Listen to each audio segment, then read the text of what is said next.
ये मोदी का 2 दिवसीय गुजरात दौरा। मेहसाणा में विशाल जनसभा को किया संबोधित। 600 करोड़ की परियोजनाओं की दी सौगात।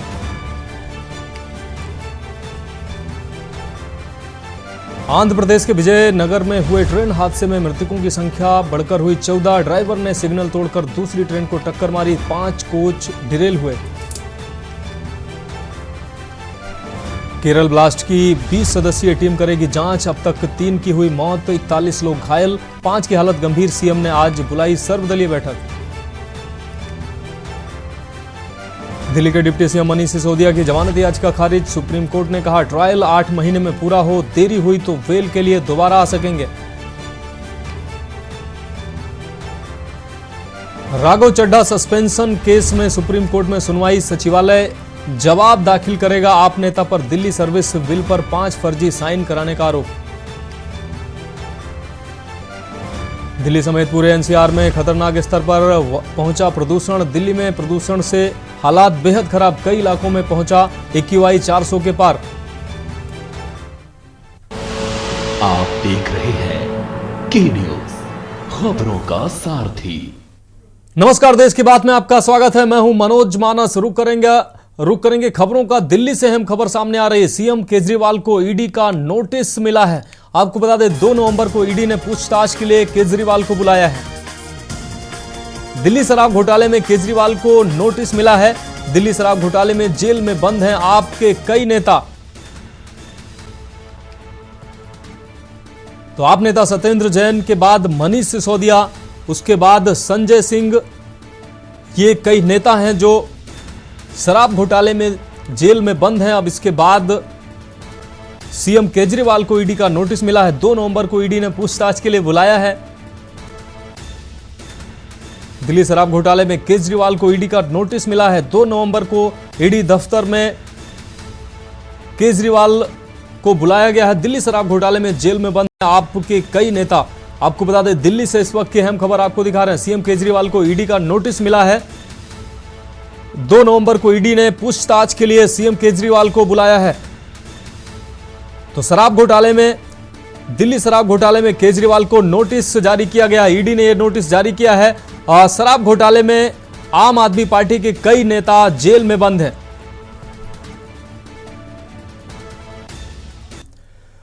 अब बात अगली खबर की करेंगे। खबर दिल्ली से है। दिल्ली के पूर्व डिप्टी सीएम मनीष सिसोदिया को बेल न मिलने पर आम आदमी पार्टी खासा नाराज नजर आ रही है, जिसको लेकर दिल्ली सरकार में मंत्री आतिशी ने प्रेस कॉन्फ्रेंस कर अपनी नाराजगी भी जाहिर की है। उन्होंने कहा कि शुरू से ही देश की सर्वोच्च उच्च न्यायालय लगातार ईडी से सवाल कर रहे थे कि वह सबूत दें और यह बताएं कि मनीष सिसोदिया ने किस प्रकार से पैसे का लेन देन किया है। क्या ये पैसा उनके घर वालों को मिला है या उन्हें मिला है, लेकिन उसके बावजूद कोर्ट ने बेल नहीं दी है।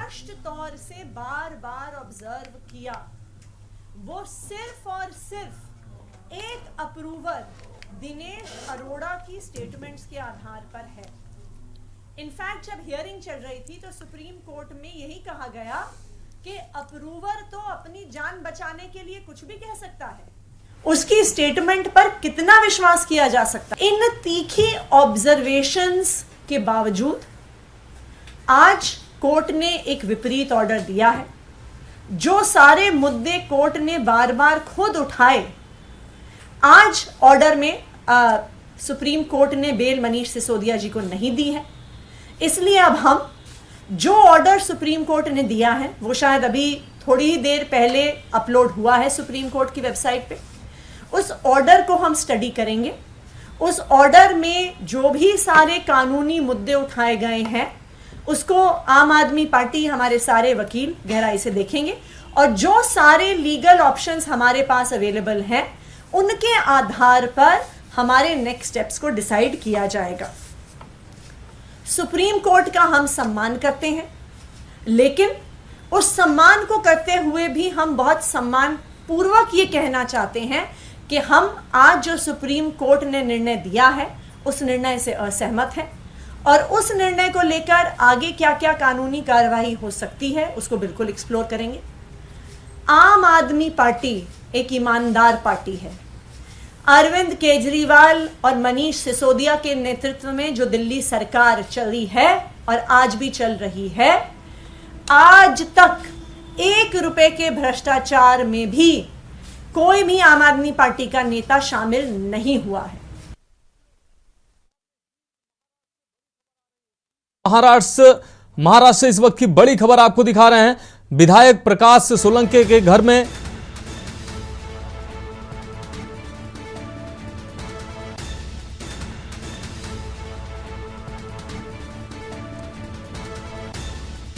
तो विधायक संदीप क्षीरसागर का घर और दफ्तर जलाया गया है। तो मराठा आंदोलन तेज हुआ है, आंदोलन की भेंट चढ़े हैं।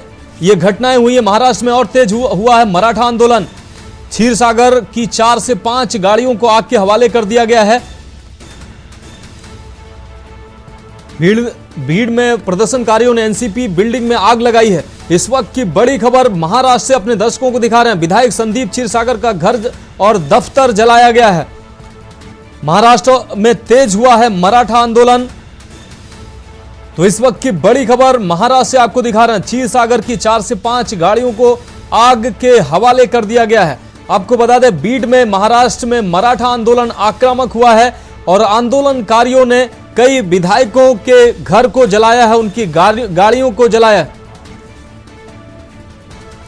विधायकों के घर फूंक रहे हैं गुस्साए आंदोलनकारी। मराठा आंदोलन की आग अब तेज हुई है।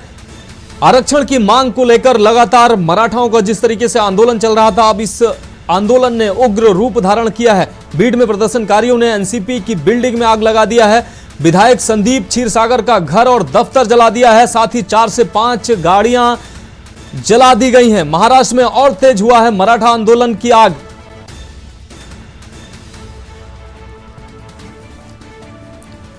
और महाराष्ट्र से हमारे सहयोगी चंद्रभान मौर्य ज्यादा जानकारी के लिए हमारे साथ जुड़ गए हैं। चंद्रभान, अगर बात की जाए, मराठा आंदोलन लंबे समय से चल रहा है, अभी आंदोलन उग्र रूप धारण कर चुका है, क्या अहम अपडेट है?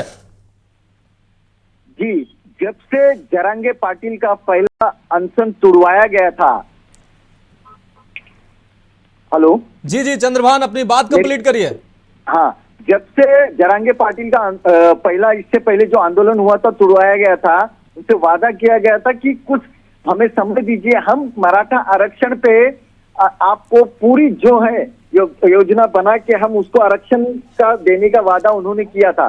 लेकिन जब उन्होंने देखा कि मराठा समाज ने कि सरकार की तरफ से कोई भी अभी तक एक्शन नहीं लिया जा रहा है, तो उन्होंने उससे पहले, आंदोलन करने से पहले बताया, चेतावनी दी कि जितने विधायक सांसद उनको गांव बंदी करके कर दिया गया था कि कोई भी विधायक सांसद मंत्री हमारे गांव में नहीं आएगा। अभी बीच में संजय राउत गए थे, उन्हें वहीं रोड पे रोक दिया गया कि आप हमारे गांव में नहीं आएंगे, गांव बंदी लगा के उन्हें रोका गया था। फिर उसके बाद और जो भी शिंदे गुट के जो सांसद है हेमंत पाटिल, उन्होंने आज लोकसभा अध्यक्ष को अपना इस्तीफा सौंप दिया मराठा आरक्षण के समर्थन में। दूसरी बात, आज जो संदीप क्षीरसागर के बंगले को जलाया गया, उनके काका के बंगले को जलाया गया, उनकी गाड़ी को जिस तरह जलाया गया है, और तमाम राष्ट्रवादी जितने विधायक हैं सबके घर की सुरक्षा बढ़ा दी गई है।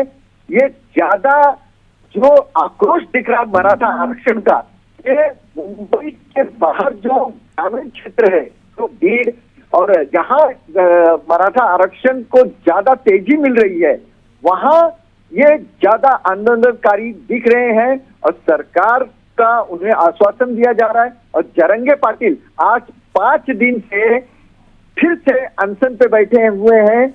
उन्होंने फिर से अनशन पे बैठने के बाद उन्हें सब गांव वालों ने समझाया, आज जाके उन्होंने कुछ घूंट पानी का पिया है और इससे इस आंदोलन करने की चेतावनी दी है। चंद्रभान, अगर बात की जाए, इन आंदोलनकारियों को हवा पानी कहां से मिल रही है और राजनीतिक संरक्षण भी मिल रहा है क्या? नहीं, देखिए, ये लोगों को जो इससे पहले सरकार जब थी, सुप्रीम कोर्ट ने इनका जो आरक्षण दिया गया था महाराष्ट्र गवर्नमेंट ने, तो सुप्रीम कोर्ट ने उसको रद्द कर दिया था और फिर से इनको ओबीसी की कैटेगरी में जो आरक्षण के लिए इनको किया गया था नॉमिनेट, उसके लिए इनको रद्द कर दिया गया था कि ओबीसी का हम जो आरक्षण की मर्यादा रहती है उसको हम और नहीं बढ़ा सकते।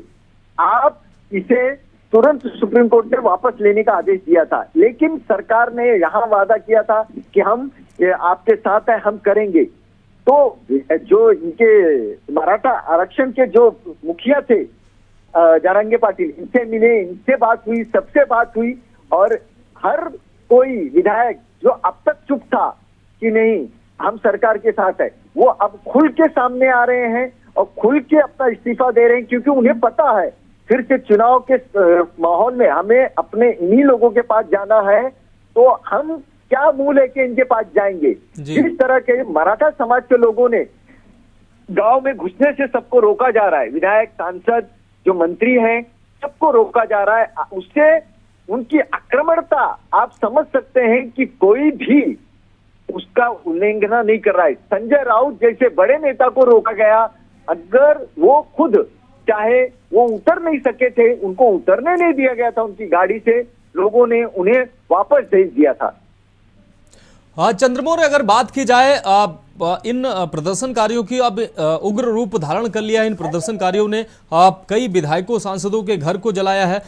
इनके निशाने पर ये राजनीतिक पार्टियों के लोग ही हैं, सांसद, विधायक ही हैं, या ये सार्वजनिक संपत्तियों को भी नुकसान पहुंचा रहे हैं ये जो भी हैं ये आंदोलनकारी? सार्वजनिक संपत्ति को नुकसान किया गया है। कुछ सरकारी बसें, जिसको यहाँ लाल परी कहा जाता है, एसटी कहा जाता है, उसे एक दो जगह तोड़ा गया है, जो रोक दिया गया है सरकारी वाहन को।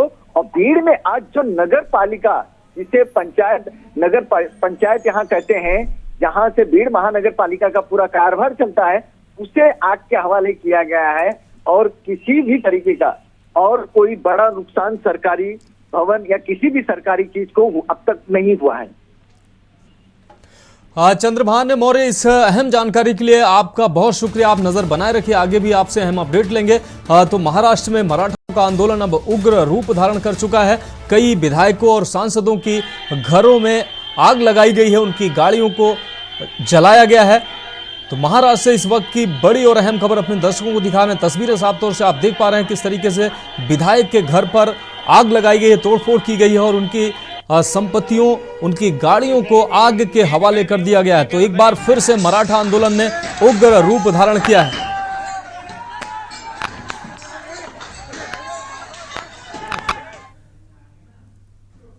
अब छत्तीसगढ़ की खबरों की बात करेंगे। कोरबा से अहम खबर है, पुलिस को चेकिंग के दौरान बड़ी कामयाबी मिली है। बागों पुलिस को चेकिंग में 4,20,000 रुपए मिले हैं। कार चालक के डिग्गी से बरामद हुए हैं ये रुपए। आपको बता दें, वाहन चेकिंग के दौरान रुपए मिलने से हड़कंप मच गया है। पुलिस अधीक्षक के निर्देशन पर सघन जांच अभियान चल रहा है। तो चुनाव को देखते हुए ये सघन जांच अभियान चल रहा है। वाहन से जगह जगह जांच पड़ताल में पैसे मिल रहे हैं। कार चालक की डिग्गी से पैसे बरामद हुए हैं। 4,20,000 रुपए की रकम जो कार चालक की डिग्गी से मिली है, वाहन चेकिंग के दौरान ये रुपए मिले हैं। जिस तरीके से चुनाव को देखते हुए प्रशासन के निर्देश पर ये लगातार चेकिंग अभियान चल रहा है। पुलिस अधीक्षक के निर्देश पर ये सघन अभियान चलाया जा रहा था। सघन चेकिंग अभियान के दौरान 4,20,000 रुपए मिले हैं। बागों पुलिस को चेकिंग में ये 4,20,000 रुपए मिले हैं। रुक करेंगे अगली खबर का। खबर कोरबा से है, जहां चारों विधानसभा का मुकाबला बड़ी ही दिलचस्प हो गया है। इस बार कांग्रेस के 3 बार के विधायक रहे रामदयाल उइके, जो कि पिछले विधानसभा चुनाव से ठीक पहले कांग्रेस छोड़ बीजेपी का दामन उन्होंने थामा था। उस समय रामदयाल उइके को हार का सामना करना पड़ा था। इस बार 35,000 वोटों से जीत दर्ज करने का दावा किया है उन्होंने। अभी कलेक्टर परिसर में रामदयाल उइके जी जो पाली तानाखार के बीजेपी के प्रत्याशी हैं, हम उनसे जानना चाहेंगे कि अभी क्या स्थिति है पाली तानाखार में। जो दुलेश्वरी कंवर का कहना है कि बीजेपी कहीं पे नहीं। विधायक जी, हम उइके जी, हम जानना चाहेंगे कि क्या स्थिति है अभी चुनाव में, जो अभी पाली तानाखार में जो द्वंद अभी जो देखने के लिए मिल रही है। लोग को सर्वे का अंदाज नहीं है। अभी जो सर्वे हुआ है वह हमारे जो लीगल टीम है, पब्लिक सर्वे है, उसमें स्पष्ट है कि भारतीय जनता पार्टी जो है पूर्ण बहुमत से है। आगे आ रही है। भाजपा की सरकार बनेगी, पाली तानाखार क्षेत्र में कमल खिलेगा, 35,000 से ऊपर की लीड रहेगी। आप कांग्रेस में थे तब 3 बार के विधायक रहे, उसके बाद आप बीजेपी ज्वाइन की, बीजेपी में आपको हार का सामना करना पड़ा, क्यों और क्यों? इसका कारण है कि हमारे पास समय का अभाव था। जब 6 दिन बचा था, नामांकन तब हुए, बीजेपी एंट्री हुआ था, हमारा चुनाव चिन्ह कमल छाप जो है जन जन तक नहीं पहुंच पाया था। हमारे तानाखार जो है 85% तो फॉरेस्ट लैंड है, जंगलों में, पहाड़ों में, नदी किनारे गांव बसा हुआ है। चिन्ह जो है वहां तक नहीं पहुंच पाया और जनता जो है समझ नहीं पाई। इस कारण पब्लिक को धोखा हुआ, मतदाता को धोखा हुआ। इस बार धोखा नहीं होगा। 1 महीना पहले हमारे केंद्रीय नेतृत्व ने टिकट जारी किया है, प्रदेश नेतृत्व ने जारी किया है। एक एक गांव तक, एक एक मतदाता तक कमल छाप का चिन्ह पहुंच चुका और इस बार पाली तानाखार के उत्थान हेतु मुझे ही वोट कर रहे हैं और लगभग 35,000 से ऊपर की लीड रहेगी। निश्चित तौर पे यहाँ पे देखा जा सकता है कि पाली तानाखार विधायक रामदयाल उइके जी यहाँ पे अपने आप को एकदम जीत का जो है आंकड़ा बिल्कुल बता रहे हैं। राजवेंद्र, के न्यूज इंडिया, चंद्रकुमार श्रीवास्तव, के न्यूज इंडिया। अगली खबर कांकेर से है, जहां अंतागढ़ विधानसभा की जो हर चुनाव में सुर्खियों में रहता है, ये विधानसभा जहां वर्तमान में विधायक अनूप नाग का टिकट काटकर कांग्रेस पार्टी ने रूप सिंह पोटाई पर भरोसा जताकर कांग्रेस पार्टी ने रूप सिंह पोटाई को अंतागढ़ विधानसभा से प्रत्याशी बनाया है, जिस पर हमारे संवाददाता मिंटू सिकदार ने कांग्रेस प्रत्याशी रूप सिंह पोटाई से चुनावी मुद्दों को लेकर खास बातचीत की। क्या कुछ कहा, सुनाते हैं आपको। आज हम खड़े हैं कांकेर जिले के अंतागढ़ विधानसभा में, जो कि हर साल जब विधानसभा चुनाव आता है तो ये जो विधानसभा है ये हमेशा चर्चित में रहते हैं। आज हमारे साथ अंतागढ़ विधानसभा के कांग्रेस प्रत्याशी रूप सिंह पोटाई जी मौजूद है। आइए उनसे जानते हैं कि इस बार का कांग्रेस पार्टी का चुनावी मुद्दा क्या रहेगा, क्या लेके जनता के बीच में जाएंगे और जनता उनको प्यार मिलेगी। रूप सिंह जी, आपका बहुत स्वागत है न्यूज में। आपको चैनल, आप जनता के बीच जा रहे हैं, क्या मुद्दा रहेगा आपको इस बार? मैं आपको तो चैनल के माध्यम से बहुत बहुत धन्यवाद। सबसे पहले हमारे जनता के पास मुद्दा जो हमारे माननीय श्री मुख्यमंत्री ने जो वादा, जो हमारे देश के नेता राहुल गांधी ने उस दिन बान प्रतापपुर आके जो वादा किया है, अब निश्चित ही जानते हो हमारे किसान का हित का सरकार है और निश्चित ही हमारे किसान के हित में जाके हम चुनाव प्रचार करेंगे। क्या लगता है यहाँ पे जो पहले दावेदार थे अनूप नाग जी कांग्रेस के पार्टी से, कितना कार्य किए होंगे, क्योंकि उनका टिकट काट के आपको मिला है? नहीं, वो तो निजी तो नहीं किया है, जो भी किया है कांग्रेस पार्टी का देन है, मुख्यमंत्री का देन है। वो पर्सनल तो कोई विकास नहीं किया है, जो भी किया है कांग्रेस पार्टी से किया है। क्या लगता है जनता के बीच आप जा रहे, कितना प्यार मिल रहा है? नहीं, जनता के बीच जा रहे हैं। जो पिछले बार 2018 में घोषणा पत्र में लिखा था कि कर्जा माफ, इस बार भी उसी तरह हमारे आदरणीय देश के नेता राहुल गांधी ने जो बोला है, जो इस बार भी पुनः छत्तीसगढ़ में सरकार बनता है तो निश्चित ही इस बार भी हमारे किसान का हित का जो कर्जा है वो इस बार निश्चित फिर से पुनः माफ होगा। जनता के बीच आप जा रहे, जनता का आपको प्यार भी मिल रहा है। अगर जनता आपको विधायक सुनती तो ये जो पारूकोट है, पहला कार्य आपका क्या रहेगा? नहीं, निश्चित ही है, जो घोषणा पत्र में सब एक एक ठन योजना पूरा बताए हैं। मैं समझता हूँ जो हमारे आदरणीय मुख्यमंत्री ने जो निर्देश करेंगे उस क्षेत्र के लिए खड़े उतरूंगा। अब बात करेंगे अगली अहम खबर की। छत्तीसगढ़ के चुनावी रण में पीसीसी चीफ, बस्तर लोकसभा सांसद और चित्रकोट विधानसभा प्रत्याशी दीपक वैज 75 पार छत्तीसगढ़ में फिर से कांग्रेस की सरकार का नारा देते हुए आश्वस्त दिख रहे हैं। चित्रकोट विधानसभा से लेकर पूरे छत्तीसगढ़ में कांग्रेस की चुनावी रणनीति और बागियों की बगावत को लेकर हमारे के न्यूज इंडिया के संवाददाता रवि सोनकर के सवालों का जवाब प्रदेश कांग्रेस कमेटी के अध्यक्ष और चित्रकोट विधानसभा के प्रत्याशी दीपक वैज ने कुछ इस तरह से दिया। इस वक्त है बस्तर जिले के चित्रकूट विधानसभा में, जहां से स्वयं पीसीसी चीफ दीपक वैज यहां का चुनाव लड़ रहे हैं। जानेंगे क्या कुछ मुद्दों को लेकर, क्या कुछ विकास की बातों को लेकर यह वो चुनाव लड़ रहे हैं। सर्वप्रथम वैज जी, आपका बहुत बहुत स्वागत है। धन्यवाद। दीपक वैज जी, हम लोग के न्यूज की दर्शक ये जानना चाहते हैं कि क्या कुछ अब विकास के मुद्दों को लेकर आप यह चुनाव लड़ रहे हैं। देखिए, सबसे पहली बात तो यह है कि छत्तीसगढ़ सरकार, कांग्रेस की सरकार इस 5 साल बेहतर काम किया है। दूसरी चीज़ ये है कि बस्तर के विकास करना है। चित्रकूट में मुझे प्रत्याशी बनाया है। चित्रकूट में बहुत सारे विकास कार्य हम लोगों ने इस 8 से 10 साल में हम लोगों ने किए हैं और कुछ जगह सड़कें बाकी है, पानी पहुंच रहा है, और मेन चीज तो शिक्षा, स्वास्थ्य, ये प्रमुख मुद्दे हैं। सिर्फ हमारे विधानसभा नहीं, प्रदेश में और बस्तर में भी हम पूरे बस्तर के मुद्दों को लेकर चुनाव लड़ रहे हैं, ताकि हमारी सरकार आएगी, फिर हम किसानों का कर्जा माफ करेंगे। हमारी सरकार आएगी, 17.5 लाख आवासहीन लोगों को हम घर देंगे। हमारी सरकार आएगी, हम मुफ्त में पहली से लेकर कॉलेज तक हम मुफ्त में शिक्षा देंगे। और हमारी सरकार आएगी तो हम इस समय 4,000 फिर तेंदुपत्ता ग्राहकों को बोनस देंगे।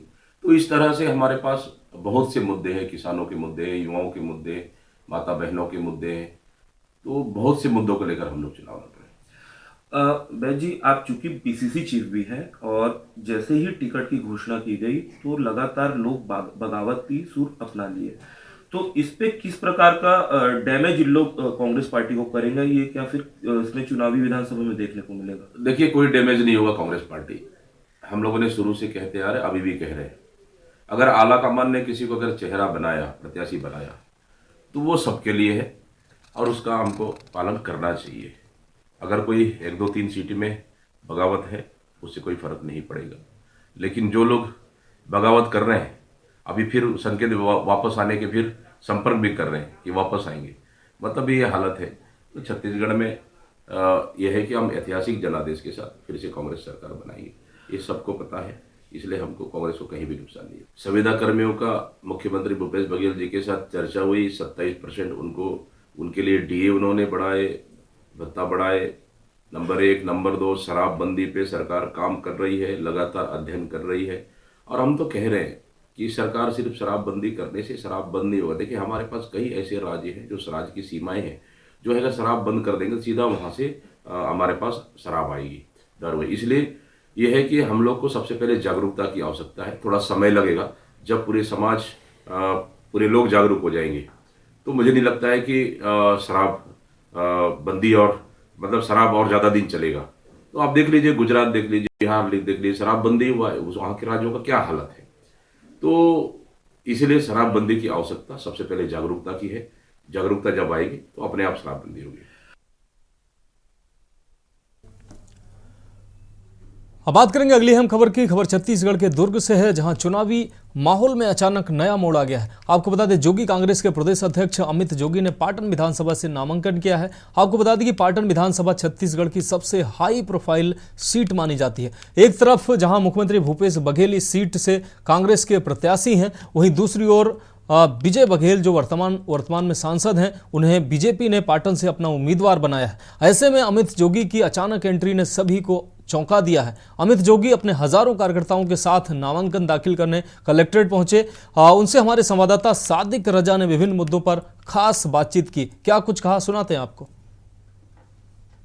सबसे हाई प्रोफाइल सीट जिसमें कांग्रेस प्रत्याशी भूपेश बघेल जी है, उनके खिलाफ आज अचानक अमित जोगी जी ने नामांकन दाखिल कर दिया। आए जाने की उनकी आगे की रणनीति क्या रहेगी? जी, आगे की रणनीति बहुत साफ है।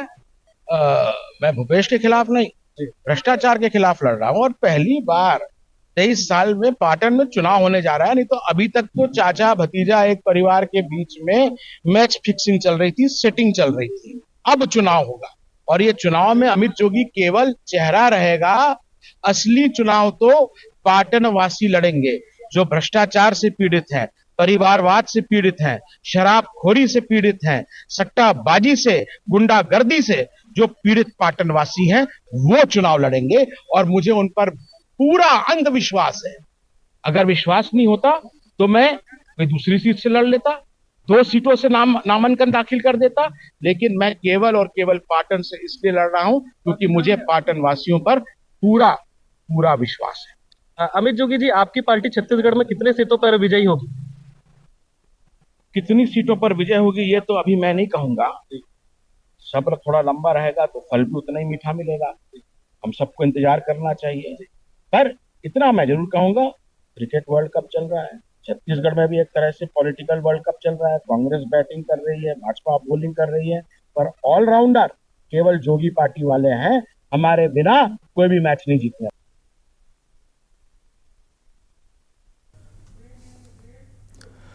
तो छत्तीसगढ़ की खबरों में वक्त एक ब्रेक का है, जल्द हाजिर होंगे।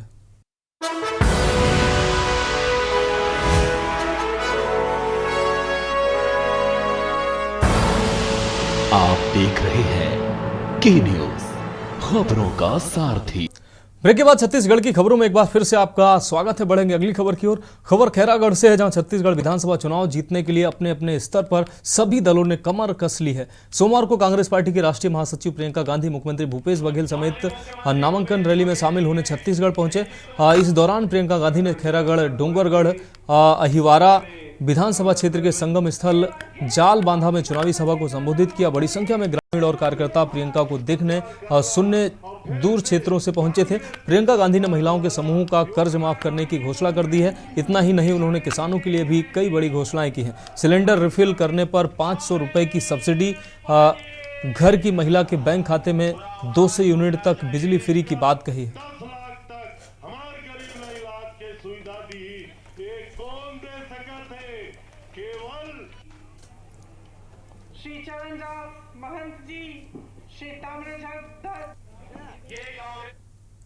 बढ़ेंगे अगली खबर की ओर। विधानसभा चुनाव के लिए चल रहे नामांकन के आखिरी दिन कांग्रेस की राष्ट्रीय नेता प्रियंका गांधी बिलासपुर पहुंची, जिनके साथ मुख्यमंत्री भूपेश बघेल भी मौजूद रहे।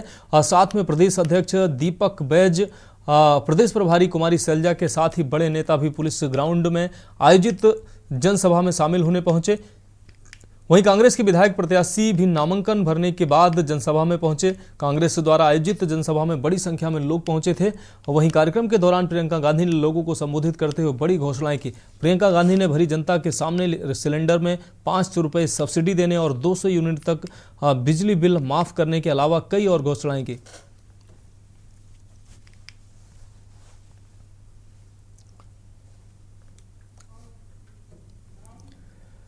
बढ़ेंगे अगली खबर की ओर। खबर कोरबा से है, जहां रामपुर विधानसभा के ग्राम केरा कछार में आज तक पहुंच मार्ग नहीं बन पाया है, जिसके चलते लोगों में आक्रोश देखने को मिल रहा है। ग्रामीणों का कहना है कि हम जगधर खोला के लोग, जिनकी आबादी लगभग 150 की है, यहां आदिवासी कोरवा जनजाति के लोग भी निवास करते हैं। हमारे बच्चे स्कूल शिक्षा से वंचित हो रहे हैं। आने जाने का रास्ता अत्यंत जर्जर हो गया है। इसलिए अब की बार रोड नहीं तो वोट नहीं। हमारे द्वारा विधायक ननकी राम कंवर को अनेकों बार शिकायती पत्र देने के बाद भी सड़क हमारे गांव तक नहीं पहुंच पाई है। लेके आए हैं पहाड़ी कोरवा, समस्या बताइए अपनी। रोड की समस्या पर आए हैं, पूरा नहीं बने हैं। कौन सा मोहल्ला है, कौन सा गांव है? केरा कछार जगधर खोला। पहाड़ी कोरबा बस्ती है क्या वो पूरा? हाँ हाँ, वहाँ की राटियाँ हैं। अच्छा, कितने पहाड़ी कोरबा है वहाँ पे? वहाँ 4 घर। 4 घर हैं। सभी बहिष्कार कर रहे हैं क्या इसका? हाँ, पहाड़ी कोरवाओं के लिए ध्यान नहीं देते क्या वहाँ के विधायक जो है? कोई नहीं ध्यान। कौन है विधायक आपके? ननकी राम। तो इस बार बहिष्कार ही करेंगे कि किसी दूसरे को वोट देंगे आप लोग? बहिष्कार ही करेंगे। बहिष्कार करेंगे। रुक रहेंगे अगली खबर का। सूरजपुर की तीनों विधानसभा सीट प्रेमनगर, भटगांव और प्रतापपुर से शक्ति प्रदर्शन कर कांग्रेस प्रत्याशियों ने अपना नामांकन दाखिल किया है। इस दौरान उप मुख्यमंत्री टीएस सिंहदेव ने नामांकन रैली में शामिल हुए। मीडिया से चर्चा करते हुए टीएस सिंहदेव ने कहा कि कार्यकर्ताओं का उत्साह हमें ऊर्जा प्रदान करता है। वहीं उन्होंने तीनों विधानसभा सीट पर प्रचंड बहुमत से कांग्रेस की जीत का दावा किया। साथ ही मुख्यमंत्री बनने के सवाल पर उन्होंने कहा कि मुख्यमंत्री के चयन का फैसला हाई कमान का होता है। सिटिंग मुख्यमंत्री का नाम आगे होना स्वाभाविक है, पर इशारों ही इशारों में लिस्ट में पहले नंबर पर नाम होने का जिक्र उन्होंने किया।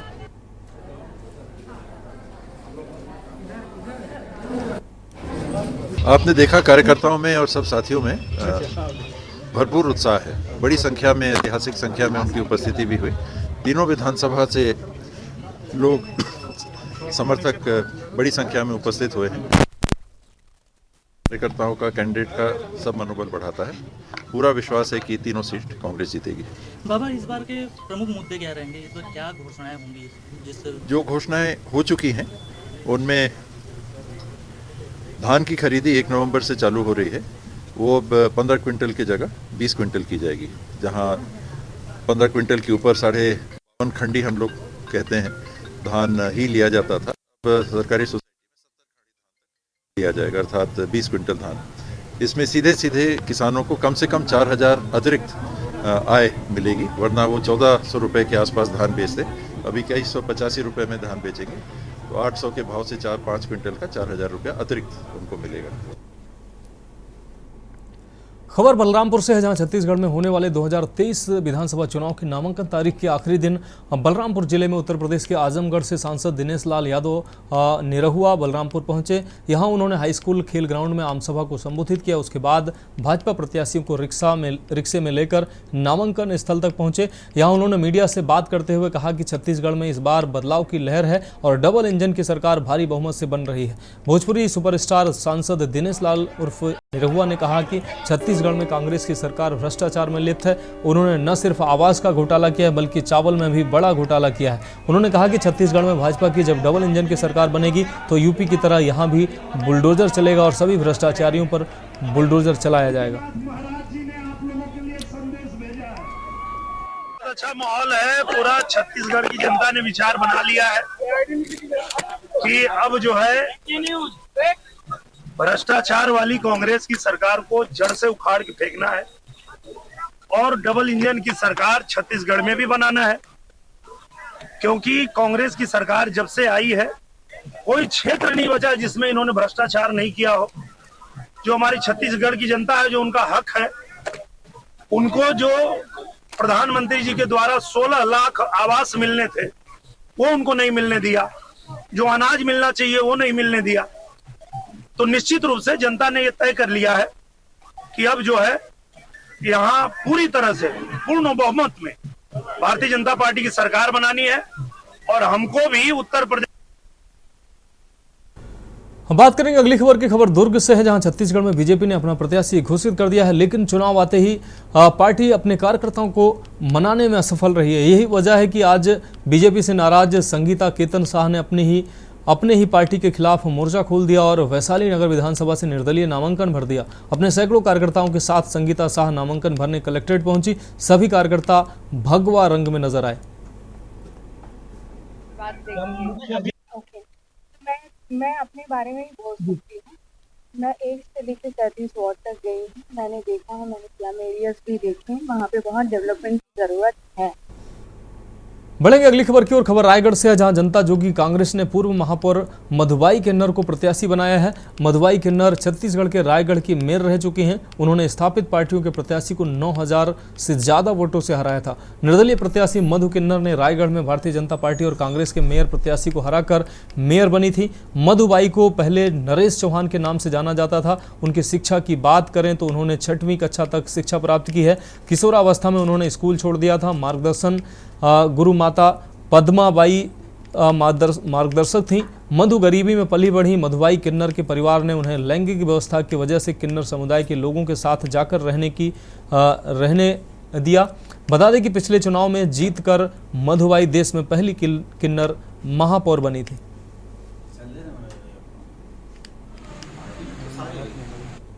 जी नमस्कार, मेरा नाम आशीष उपाध्याय है और मैं यहाँ रायगढ़ जिला जनता कांग्रेस छत्तीसगढ़ का जिला अध्यक्ष हूँ। माननीय अमित जोगी जी का ये कहना है, ये सोच है कि थर्ड जेंडर, भाई कुछ चीजें ऐसी है जिस पर आपका कोई जोर नहीं चलता, जैसे रंग, रूप, माँ, बाप, ये कोई चुनकर नहीं पैदा होता, ये बाय डिफॉल्ट ईश्वर की देन है। जैसे स्त्रियों का समाज में एक स्थान है, पुरुषों का समाज में एक स्थान है, उसी प्रकार थर्ड जेंडर का भी एक समाज में स्थान है। हमारे कॉन्स्टिट्यूशन में इस तरह का प्रावधान है। हमारी पार्टी छत्तीसगढ़ की माटी पार्टी है और हमारी पार्टी में हर तरीके से सभी लोगों को बराबर स्थान दिया गया है और हम चाहते हैं कि समाज का जो नजरिया है थर्ड जेंडर को देखने का वो बदले। ऐसे लोग समाज की मुख्य धारा में आए और विकास के साथ कंधे से कंधा मिलाकर चले। बताइए, किस रणनीति से आप विधानसभा का चुनाव लड़ रहे हैं? मैं देखो पहले तो निर्दलीय थी, अभी मैंने जोगी कांग्रेस को मैं अपना ली है, क्योंकि मेरे को निर्दलीय प्रत्याशियों के लड़के जीत के विकास करना थोड़ा सा दिक्कत जा रहा था। इसलिए मैंने सोची कि फिर से मैंने विधानसभा लड़ूं, इसलिए मैंने जोगी कांग्रेस का दामन थामा। जब आप महापौर थी तो रायगढ़ के जितने भी वोटर थे उन्होंने आपको बहुत ज्यादा प्यार दिया। इस बार क्या सोचते हैं आप, या रायगढ़ के वासी क्या सोचते हैं आपके बारे में? देखो रायगढ़ की जनता तो अच्छे ही सोचते हैं हमारे बारे में, हमारे बारे में कभी कुछ गलत नहीं बोले हैं, आज तक हम नहीं सुने हैं। और हम चाहते हैं कि पहले हमें जितना प्यार मिला था, मैं चाहता हूँ कि अभी भी मुझे उतना ही प्यार मिले वहाँ से, रायगढ़ से। अगर आप विधायक बन जाती हैं तो थर्ड एजेंडा के लिए क्या क्या आप सोच के रखी हैं कि आप जो करना चाहती हैं थर्ड एजेंडा को समाज में एक स्थान दिलाने के लिए? देखो, आज मैं एक किन्नर हूँ और मेरे समाज के लोगों को गर्व है कि मैं आज एक किन्नर होके एक विधानसभा चुनाव भी लड़ रही हूँ पर होके। और उसके बाद उन लोगों को गर्व होता है कि हाँ, हमारे समाज से कि कोई महापौर बने हैं। तो आज मैं विधानसभा लड़ रही हूँ, तो उनके लिए मैं कुछ अच्छा करूँगी, उनको समाज में इज्जत सम्मान मिलेगा और हमारा इज्जत बना रहेगा। आप इससे पहले निर्दलीय महापौर थी, तो आपने कांग्रेस में या भाजपा में इनसे चुनाव के लिए अपने प्रत्याशी क्यों नहीं बनी? जो जनता जोगी कांग्रेस में क्यों बनी? क्योंकि भाजपा और कांग्रेस दोनों नहीं चाहते कि किन्नर समुदाय से कोई आगे आए और कि कोई राजनीति पे उतरे और कुछ अच्छा हो इनका नाम करके। क्योंकि हमारे लिए तो बहुत सारे कुछ लागू सरकार कर दिए हैं, इतना सामान देते हैं, पर राजनीति पे हमारे लिए क्यों नहीं? इसलिए उन लोग कोई हमें रिप्लाई नहीं किए। हम लोग संपर्क किए तुमसे, भाजपा और कांग्रेस से, उन लोग कोई मेरे को अब रिप्लाई नहीं दिए। तो मैं शायद अमित जोगी भैया जी से संपर्क हुआ, शायद उनको कहीं ना कहीं लगा कि किन्नर समुदाय है, इनसे दुआ लूँ, आशीर्वाद लूँ कि कुछ इनके लिए करूँ, ये भी तो समाज के हिस्से करके शायद उनको मेरे को अच्छा लगा होगा मेरे कार्यकाल में, मैं उनको अच्छी लगूंगी, इसलिए वो मुझे बुलाए, अपनी पार्टी में शामिल किए और मुझे इस रायगढ़ में विधानसभा में एक प्रत्याशी खड़ा किया। बढ़ेंगे अगली खबर की ओर। छत्तीसगढ़ में होने वाले पहले चरण के चुनाव विधानसभा चुनाव को लेकर भाजपा और कांग्रेस का प्रचार धुआंधार दौर में पहुंच गया है। कद्दावर नेता शहर से लेकर गांव-गांव तक घर घर जाकर जहां वोटरों से संपर्क कर रहे हैं, वहीं लोक लुभावने सपने भी दिखा रहे हैं। आने वाले दिनों में प्रचार और तेजी पकड़ेगा। कोटा विधानसभा क्षेत्र क्रमांक 90 में कांग्रेस प्रत्याशी रहे कवाशी लखमा आज एक दिवसीय कार्यक्रम में कोटा विधानसभा के मराईगुड़ा, बंढा, कोटा, इंजरम में चुनावी जनसभा कर लोगों को कांग्रेस पार्टी में वोट देने की उन्होंने बात कही। हालांकि भाजपा, कांग्रेस और निर्दलीय के मनीष कुंजाम में आमने सामने की त्रिकोणीय टक्कर है। ऐसे में पिछले 25 सालों से विधायक रहे कवासी लखमा पर जनता की निगाहें टिकी हुई हैं। कवासी लखमा ने पत्रकारों को बताया कि खराब स्वास्थ्य में सहायता के लिए मिलने वाले 50,000 को बढ़ाकर कांग्रेस सरकार ने 5 लाख करने का वादा किया है और सभी किसानों का कर्ज माफ करने जैसी तमाम घोषणाएं की हैं।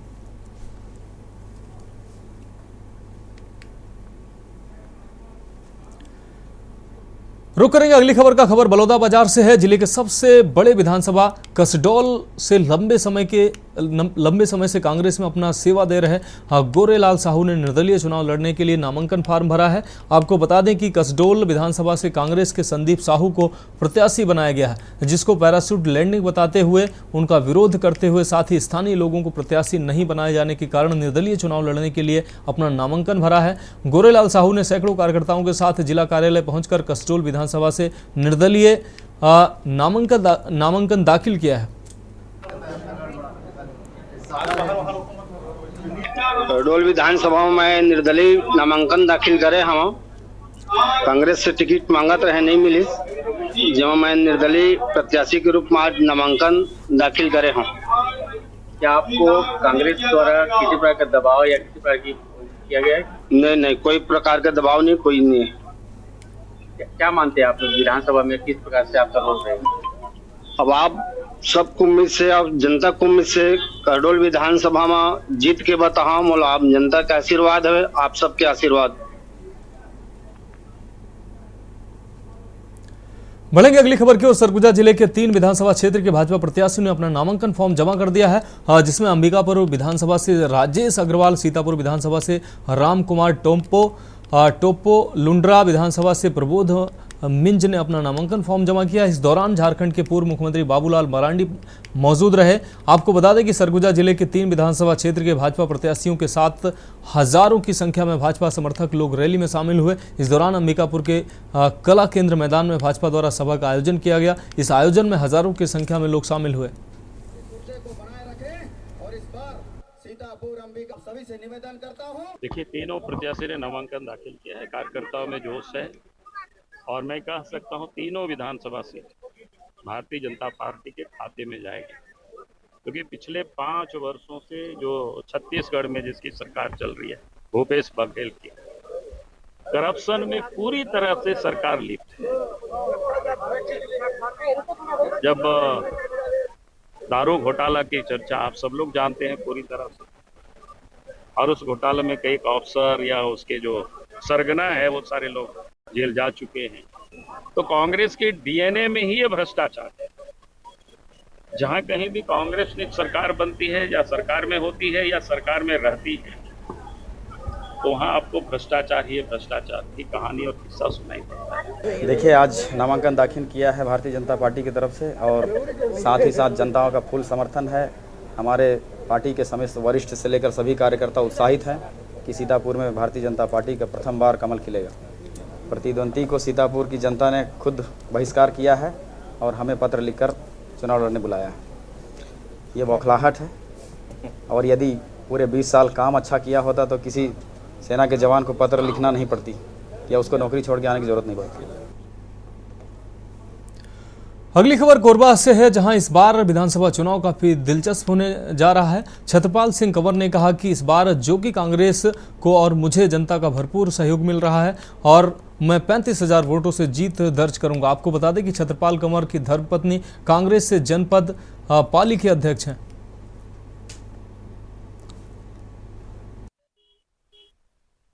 कांग्रेस सदैव किसानों के पक्ष में रहा है। पहले भी योगी जी का सरकार था तो किसान लोग बोलते थे कि भाई योगी जी की सरकार में अन्न की कमी नहीं है, किसानों का कोठी कोठा सब भरा हुआ है। ये उनके कार्यकाल का एक कहावत बन गया था, है ना। अब हम किसानों के पक्ष में भी काम करेगी हमारी सरकार, किसानों के मुद्दों को उठाएगी। साथ ही जो वहाँ की बेरोजगारी है, इतने सालों से वहाँ की जनता बेरोजगारी से जूझ रही है, उसके संबंध में भी हमारी सरकार उस मुद्दे को उठाएगी, उनके लिए काम करेगी, गरीबों के लिए काम करेगी। और सभी वहाँ के हमारे अधिकांश भाई अनुसूचित जनजाति से बिलोंग करते हैं, उनके हितों को, चाहे वन पट्टा हो, वन अधिकार का मामला हो, 170 का मामला हो, सारे मुद्दे जो हमारे समक्ष आएंगे वो सारे हम लोग, हमारी सरकार उसको उठाएगी और उस पर अमल करेगी। रुक करेंगे अगली खबर का। इस वक्त की बड़ी खबर नालंदा जिले से आ रही है, जहां बागन बीघा ओपी थाना क्षेत्र के मोरा तालाब रेलवे लाइन के पास अज्ञात अपराधियों ने होटल व्यवसायी की गोली मारकर हत्या कर दी। मृतक की पहचान भारतीय जनता पार्टी के किसान मोर्चा के पूर्व जिलाध्यक्ष और बीजेपी के वोटर चेतना महाअभियान के संयोजक के भाई सुनील सिंह उर्फ गब्बर सिंह के रूप में की गई है। दरअसल गब्बर सिंह रोजाना की तरह अपने काम को खत्म कर अपने ही होटल में सो रहे थे। इसी दौरान देर रात 1:30 बजे 3 से 4 की संख्या में अज्ञात लोग होटल के अंदर घुसे और गब्बर सिंह के सर पर गोली मारकर वहां से फरार हो गए। गोलियों की आवाज सुनकर होटल के अंदर सो रहे अन्य कर्मी के द्वारा जख्मी हालत में होटल व्यवसायी को बिहार शरीफ लाया गया, जहां चिकित्सकों ने उन्हें मृत घोषित कर दिया। घटना के संबंध में मृतक होटल व्यवसायी के भाई मदन प्रसाद सिंह ने बताया कि पूर्व में होटल को लेकर बगल वालों से विवाद चल रहा था। इस विवाद में होटल व्यवसायी गब्बर सिंह की गोली मारकर हत्या कर दी गई।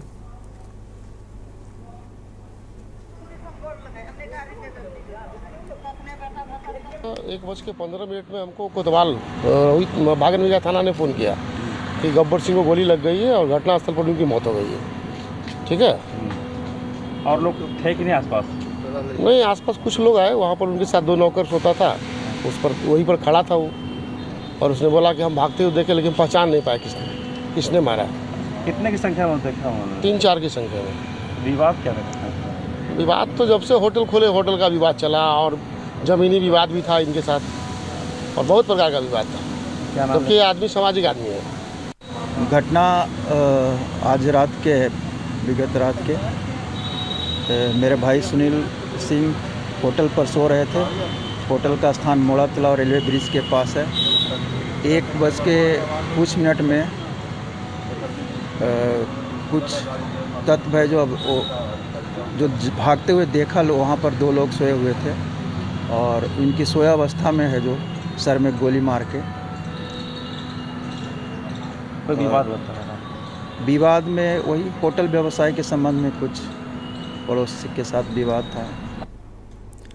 बढ़ेंगे अगली खबर की ओर। खबर जालौन से है, जहां करवा चौथ की तैयारियों के बीच 401 महिलाओं को उपहार दिया गया, जिसमें उपहार पाने वाली महिलाओं ने मानव विकास समाज सेवा संस्थान के अध्यक्ष विवेक कुमार गुप्ता की जमकर तारीफ की है। साथ ही कहा है कि समाजसेवी संस्था द्वारा हर वर्ष करवा चौथ के मौके पर गरीब महिलाओं को उपहार दिया जाता है। बता दें कि मानव विकास समाजसेवी संस्था के द्वारा सेवाधाम आश्रम में हर वर्ष गरीब महिलाओं को करवा चौथ पर्व से जुड़े उपहार दिए जाते हैं, जो श्रृंगार उपहार के रूप में होता है। महिलाओं ने संस्थान के मालिक की जमकर तारीफ भी की। वहीं संस्था के मालिक ने बताया कि हमारी संस्था पिछले कई वर्षों से लगातार महिलाओं के उत्थान के लिए कार्य कर रही है और हमेशा करती रहेगी। इस मौके पर भारतीय जनता पार्टी के जिला अध्यक्ष और उर्विजा दीक्षित एवं पार्टी के तमाम अतिथिगण मौजूद थे।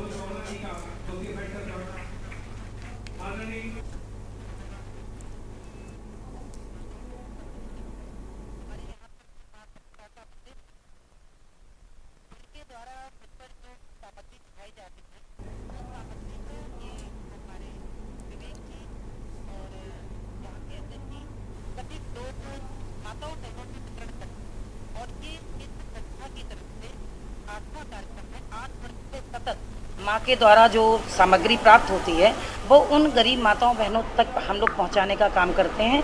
प्रकाश समाजसेवी संस्था व मां शांता मंदिर समिति द्वारा 401 महिलाओं को साड़ियाँ एवं श्रृंगार का सामान प्राप्त दिया गया है, जो कि 8 वर्षों से लगातार संस्था विगत वर्षों से गरीबों की सेवा करती रहती है, जिसमें ब्यूटी पार्लर है, सिलाई है, करवा चौथ में साड़ियाँ व अस्पताल की निःशुल्क व्यवस्था करती रहती है।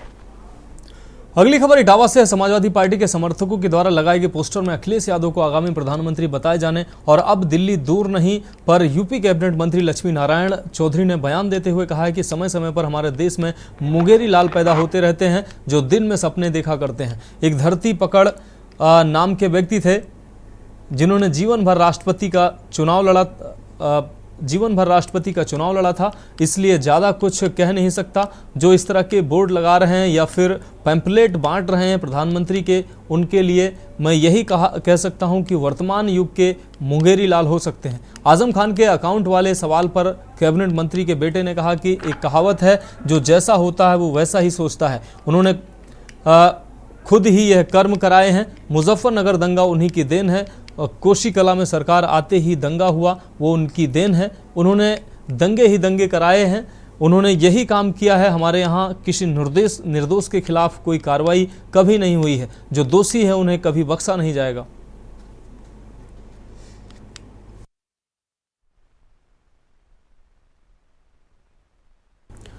रुक करेंगे अगली खबर का। खबर बिजनौर से है, जहां कांग्रेस प्रदेश अध्यक्ष अजय राय कांग्रेस जिला अध्यक्ष शेरबाज पठान से मिलने उनके आवास पर पहुंचे। आपको बता दें कि शेरबाज पठान 6 महीने से अधिक समय के लिए जेल में थे, जो कुछ दिन पहले ही जमानत पर बाहर आए हैं। प्रदेश अध्यक्ष ने कहा कि अगले प्रधानमंत्री राहुल गांधी होंगे। हम 80 सीटों पर तैयारी कर रहे हैं, मैं किसी पर टिप्पणी नहीं करूंगा। हमारे प्रधानमंत्री राहुल गांधी होंगे। मध्य प्रदेश में हम 150 प्लस से ज़्यादा सीटें जीत रहे हैं। 5 राज्यों के चुनाव का रिजल्ट आते ही 3 दिसंबर को बता दूंगा। यूपी में हम कितनी सीटें जीतेंगे।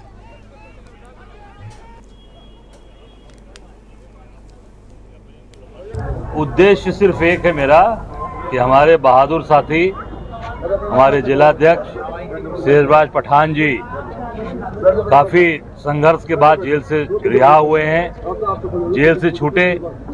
हम लोग इनको अपनी शुभकामनाएं देने के लिए, दिल्ली मुबारकबाद देने के लिए और एक लड़ने वाले इंसान को सल्यूट करने, सलाम करने के लिए आए। हमारा कार्य अपना कार्य है, अपने कार्यकर्ता को ताकत देना, बल देना, संगठन को विस्तार करना, और हम पूरी ताकत के साथ 80 सीट की तैयारी कर रहे हैं। 80 सीट की उस पर हम लोग अपने एक एक कार्यकर्ता काम कर रहे हैं। अगली खबर सुल्तानपुर से है, जहां गोमती में मां दुर्गा की प्रतिमाओं का विसर्जन शुरू हो गया है। मां के विसर्जन करते हुए श्रद्धालुओं की आंखें नम दिखाई दी। गाजे बाजे के साथ मां दुर्गा की प्रतिमाएं पहुंची सीताकुंड घाट पर श्रद्धालुओं का उमड़ा जन सैलाब। अभी तक 98 से अधिक प्रतिमाओं का विसर्जन हो चुका है। देर रात तक चलेगा विसर्जन कार्यक्रम।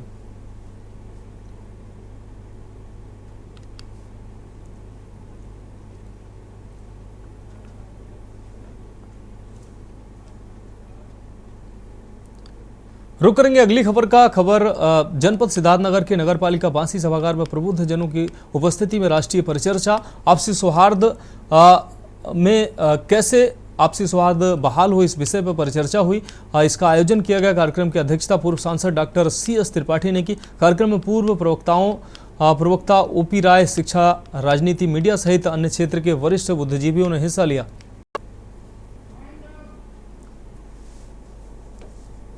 इशारा किया था, शैक्षणिक संस्थाएं हों, कानून बनाने वाली संस्था हो, समाज के जाति के आधार पर बांटने वाले लोग हैं, ये सारे लोग निजी स्वार्थों से प्रेरित होकर इस सौहार्द को बिगाड़ने का प्रयास कर रहे हैं। और आप खुद समाज को देख लीजिए कि किस तरीके से जात के नाम पर, धर्म के नाम पर, पंथ के नाम पर, भाषा के नाम पर और तमाम ऐसे इशूज हैं जो इनहेरेंट हैं, उस सबको बल दे रहे हैं।